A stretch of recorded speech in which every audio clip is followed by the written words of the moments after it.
You believed your thoughts were yours, that every decision you made was born of your will, your experience, your pure reasoning. But there's something no one told you, something they hid from you while you grew up convinced you were free. It isn't you who thinks, it's your era that thinks for you. Every fear you feel, every ambition you chase, every frustration that paralyzes you are not accidents. They're programming. And the most disturbing part is you don't even notice it. You live running a mental code that was installed in you before you could question it, before you were even aware it existed. Have you ever asked yourself why it's so hard to understand your parents?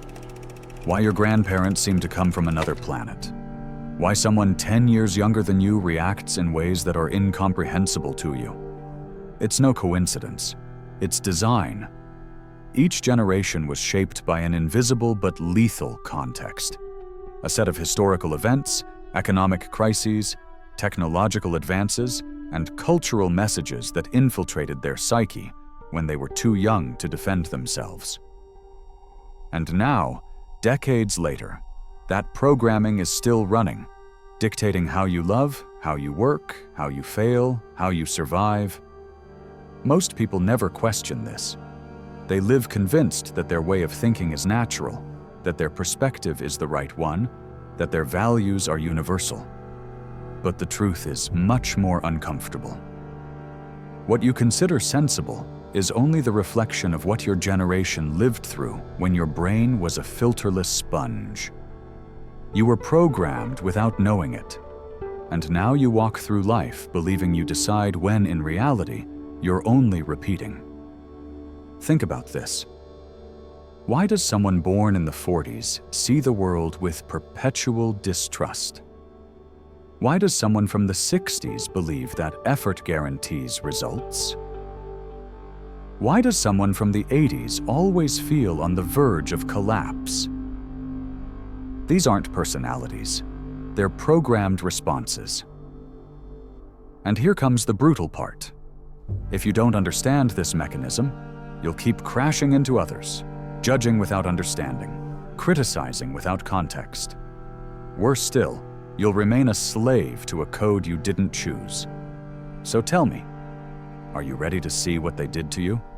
Because once you see it, you won't be able to ignore it again.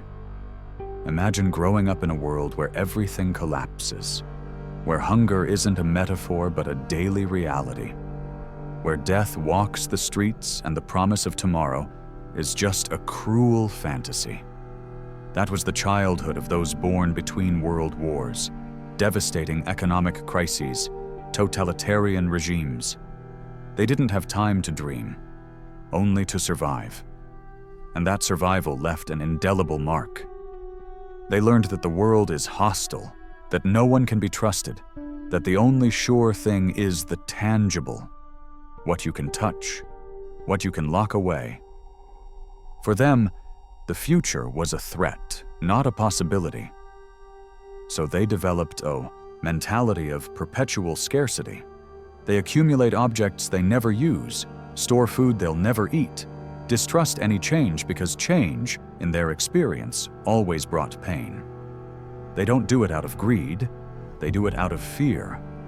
A fear so deep they no longer even recognize it, they just execute it automatically. That generation will never understand why you throw away something that still works, why you change jobs with no guarantees, why you risk the secure for the uncertain. Because for them, risking is dying. And then came those born after the war, the ones the world calls boomers. They grew up amid reconstruction, economic expansion, the promise that anything was possible. Their parents taught them that sacrifice brings reward, that hard work opens doors, that the future is bright if you try hard enough. And for decades, that was true. They got stable jobs, bought houses, started families. The system worked for them, so they defended it tooth and nail. But here's the problem. They internalized that their success was solely their own merit, ignoring that they were born at the precise moment when conditions were favorable. It wasn't just effort, it was timing. And now, when they see later generations struggle, they don't understand why they can't replicate their formula. They call them lazy, whiny, weak. Because in their mental programming, if you work hard, you win. Period. They don't consider that the rules changed, that the board is no longer the same. Their code says effort equals success, and any contrary evidence is dismissed as an excuse. That's their trap. They live in a past that no longer exists, yet they keep applying its rules as if nothing had changed. Then Generation X appears, those born between the 60s and the 80s. They grew up seeing the system's cracks. They saw their parents work decades at the same company only to be mercilessly fired when they stopped being useful. They saw divorce become normalized, family stability break, institutional promises crumble. They learned quickly that they can't trust anyone but themselves. They developed extreme self-sufficiency, defensive cynicism, irony as armor.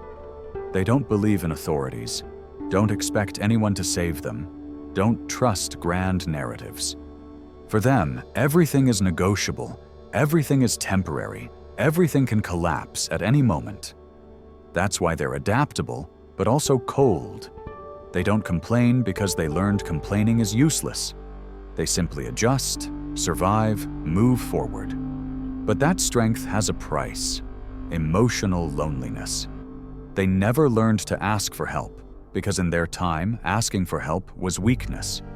So they carry the load alone, break alone, rebuild alone.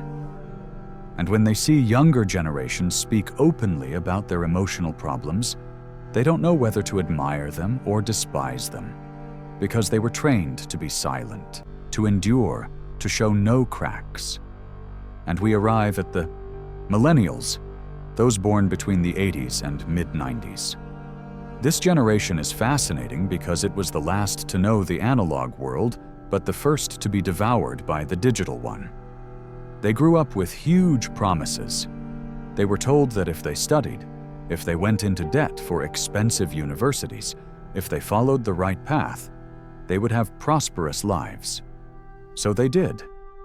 They studied more than any previous generation, accumulated degrees, certifications, experiences. And when they entered the workforce, they found closed doors, stagnant wages, precarious jobs, suffocating debts. The promise broke. And that rupture marked them deeply. They developed a toxic mix of frustrated idealism and desperate pragmatism. They want to change the world, but also pay the rent. They seek purpose, but also stability. And that contradiction paralyzes them. That's why they change jobs constantly, seek meaning in everything, question structures, reject traditional hierarchies. It isn't rebellion, it's emotional survival. Because if they don't find meaning in what they do, they fall apart. Their programming says work must matter, life must have purpose, success isn't just money. But the system they live in wasn't designed for that. So they live in permanent conflict, trapped between what they were taught and what reality offers. And now look at Generation Z, those born from the late 90s to the early 2010s. They never knew a world without the internet. They grew up with social networks, instant validation, constant comparison. From childhood, they knew everyone was watching, that every mistake could go viral. That image is everything. And that broke them in ways we're only beginning to understand. They developed unprecedented levels of anxiety. They feel they're always under scrutiny, that every decision can ruin their reputation, that a misstep condemns them socially.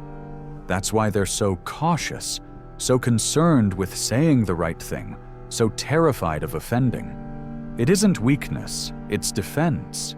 Because in their world, judgment is immediate and public. But here's the paradox. Even though they're hyper-connected, they feel profoundly alone. They have thousands of contacts but few real friends.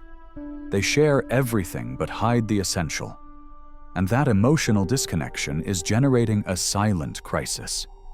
Many don't know how to manage face-to-face conflicts, how to sustain uncomfortable conversations, how to tolerate frustration without collapsing. Because they were raised in environments where everything is editable, where you can block what you don't like, where discomfort is avoided with a click. So when reality hits, they lack tools. Their programming says avoid pain, seek comfort, prioritize emotional safety. But life doesn't work like that. And the crash is brutal. And now comes the most unsettling part.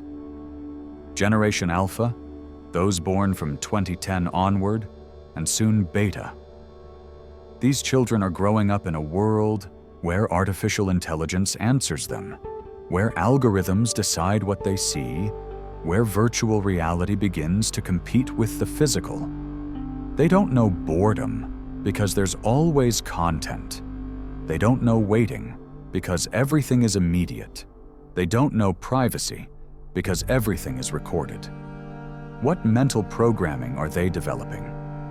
We don't fully know yet, but the signs are alarming. Many show extreme attention problems, an inability to focus on anything for more than seconds. Others develop technological dependence so severe that without devices they go into crisis. And most concerning, some are losing basic social skills because much of their human interaction happens through screens. They're being programmed to live in digital bubbles where everything adapts to their preferences, where they never have to face what's different, uncomfortable, or challenging. And that can produce a generation incapable of tolerating contradictions, incapable of living with the imperfect. But it can also produce something else.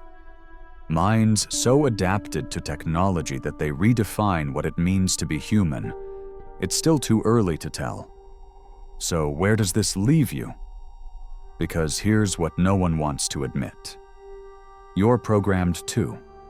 Every reaction you have, every judgment you pass, every decision you make is filtered by the context in which you grew up. And if you don't recognize it, you'll keep running that code without questioning it. Worse yet, you'll keep clashing with those who have a different code. Because here's the core of generational conflict. It's not that one generation is right and the others are wrong. It's that each was programmed differently. And when those programs collide, there is no dialogue, only misunderstanding. The boomer who can't understand why the millennial quits a stable job. The millennial who can't understand why Gen Z is so easily offended. The Gen Z who can't understand why Gen X is so emotionally closed. These aren't moral failures. They're different mental codes. And until you accept that, you'll keep judging instead of understanding. Now comes the part that really matters. Understanding this isn't just an intellectual exercise. It's survival. Because the world won't slow down so each generation can process their differences. We're already living in contexts where 5 or 6 generations coexist simultaneously, in families, at work, online. And if you don't learn to translate between codes, you're going to suffer. You'll feel no one understands you, that everyone is wrong, that the world is lost. But the problem isn't the world. It's you, trapped in your programming. So here's the real challenge. Deprogram yourself. And it's not easy, because it involves questioning everything you took as absolute truth. It involves accepting that your most deeply held beliefs aren't natural, but constructed. It involves recognizing that what works for you might be poison for someone else. And above all, it involves humility, that quality so scarce in a world where everyone believes they're right. Think about this. How many times have you dismissed someone just because they think differently? How many times have you assumed that your way of doing things is the only valid one? How many times have you judged without trying to understand the other's context? That isn't awareness. It's programmed arrogance. Because your code tells you you're right, and any contrary evidence is ignored. But here's the brutal truth. If you can't see beyond your programming, you're as blind as those you criticize. Mental freedom doesn't arrive automatically. It must be conquered. And that means confronting the beliefs you absorbed without questioning them. Those ideas about work, money, success, relationships, about what it means to live well. All of them were installed in you by your generational context.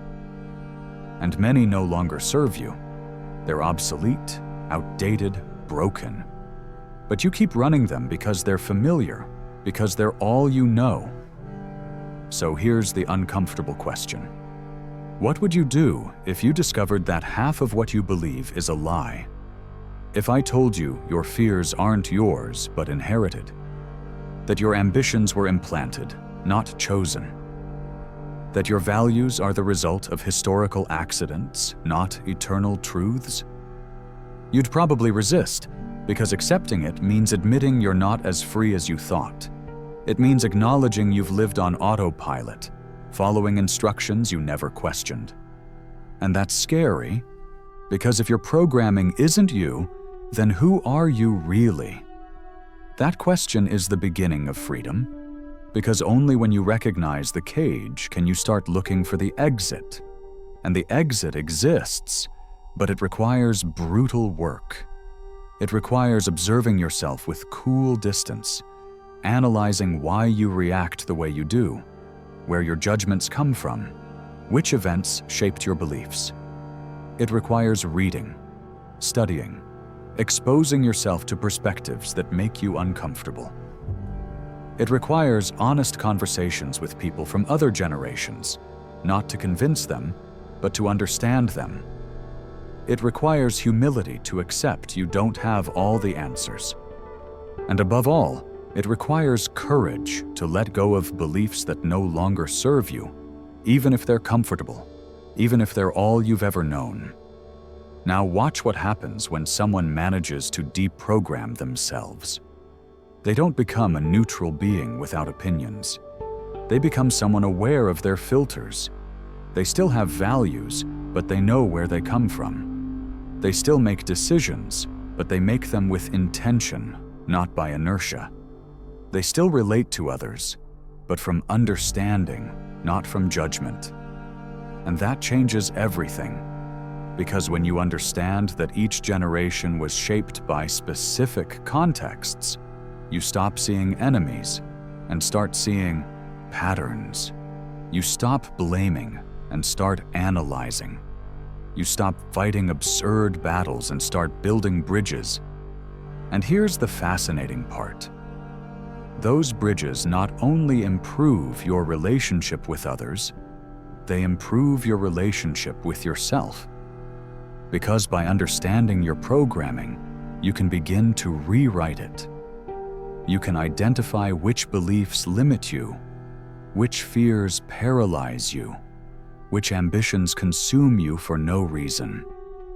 And once identified, you can decide whether to keep them or discard them. That's true freedom. Not the absence of programming, but the ability to choose your code. But let's be realistic. Most won't do this. Most will keep living on autopilot, blaming other generations, complaining that no one understands, convinced they're right. They'll keep reproducing absurd conflicts, fighting over superficial differences, unable to see the underlying pattern. And that's a tragedy, because the time you waste fighting with your father for not understanding your job, with your child for not understanding their anxieties, with your coworker for not sharing your values, is time you never get back. Meanwhile, life moves on, opportunities slip away, relationships fracture. All because you couldn't see beyond your generational bubble. So tell me, are you going to be just another person who lives trapped in their code? Or are you going to have the courage to question it? Because here's the brutal reality. No one is going to deprogram you. No one is coming to save you from your own beliefs. That work is yours alone, and it's the most important work you'll do in your life. Now think about the practical implications. At your job, how many conflicts arise simply because different generations have different expectations? The boomer boss who expects blind loyalty, the millennial employee who seeks flexibility, the Gen Z intern who needs constant validation. None of them are wrong. They're all operating from their programming. But if you don't understand that, you'll interpret their actions as personal attacks. The boomer will believe the millennial is ungrateful, the millennial will believe the boomer is authoritarian, the Gen Z will believe both are insensitive. And everyone will lose, because instead of building systems that work for everyone, they'll only reinforce their trenches. In family relationships, it's even worse. Parents and children separated by generational gaps so deep they seem like abysses. And it's not because they don't love each other. It's because they literally speak different languages. The parent who grew up with scarcity doesn't understand why their child rejects a secure job. The child who grew up with information abundance doesn't understand why their parent fears change so much. And instead of translating, each locks themselves into their own perspective. The result is unnecessary pain, resentments that last decades, connections lost forever. And on social media, where all generations coexist chaotically, the disaster is total. Because each generation uses the platforms differently, with different expectations, with different codes of conduct. The boomer who shares fake news because they weren't educated in digital literacy. The millennial who writes essays trying to educate everyone. The Gen Z who cancels without context because their programming says mistakes are unforgivable. And instead of dialogue, there's just shouting.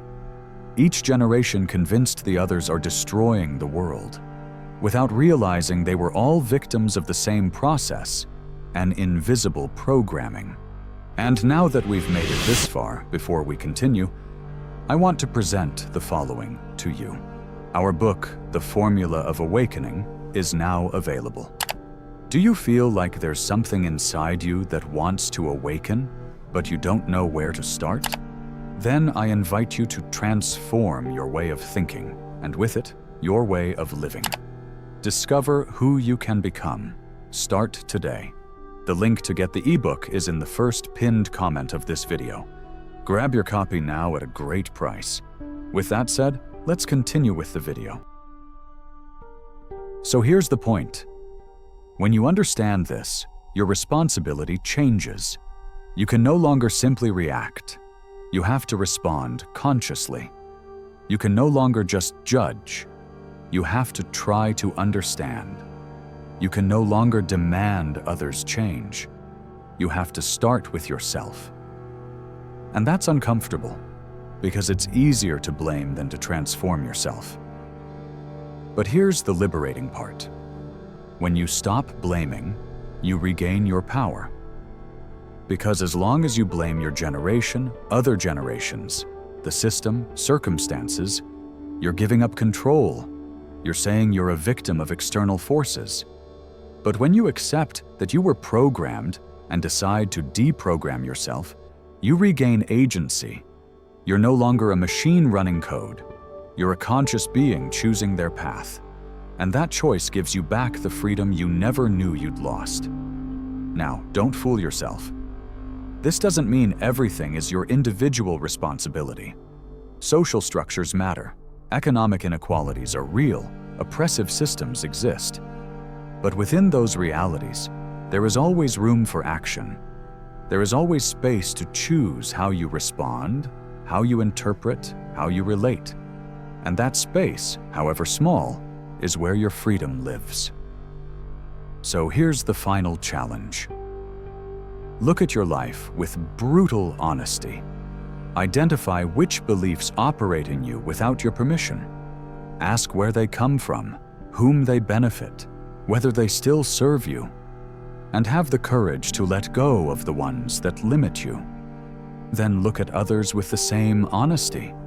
Try to understand what programming moves them, what contexts shaped them, what fears paralyze them.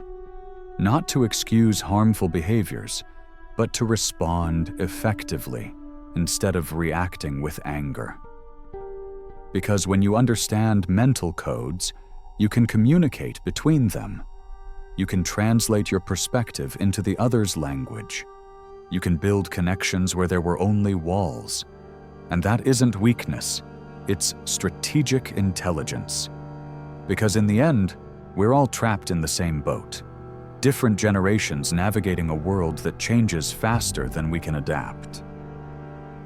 And if we keep fighting among ourselves, we all sink. But if we learn to see each other for what we are, victims and heirs of invisible programmings, we can start working together. We can combine the resilience of elders with the adaptability of the young. We can fuse experience with innovation. We can create something new, something no generation could achieve on its own. But that requires you to stop believing your way of seeing the world is the only valid one. It requires you to accept that other perspectives make sense within their contexts. It requires you to abandon the arrogance of thinking your generation has the answers. Because none of them does. They were all programmed to survive specific contexts, and when those contexts change, their programmings become obsolete. So real power isn't in defending your code, it's in being able to update it, in staying flexible, curious, willing to learn even from those you think are wrong. Because sometimes, in their mistakes, lie truths your programming can't see. And if you close that door out of pride, you lose the chance to evolve. So here's the ultimate question. Are you going to live the rest of your life running code you didn't choose? Or are you going to have the courage to become the programmer of your own mind? The decision is yours, but choose quickly. Because time doesn't wait, and every day you spend on autopilot is a day you lose living with true awareness. Don't let your life be merely the result of historical accidents. Take control, question everything, deprogram the obsolete, rebuild from clarity. That's the only way to be truly free. And freedom, in the end, is the only thing that really matters.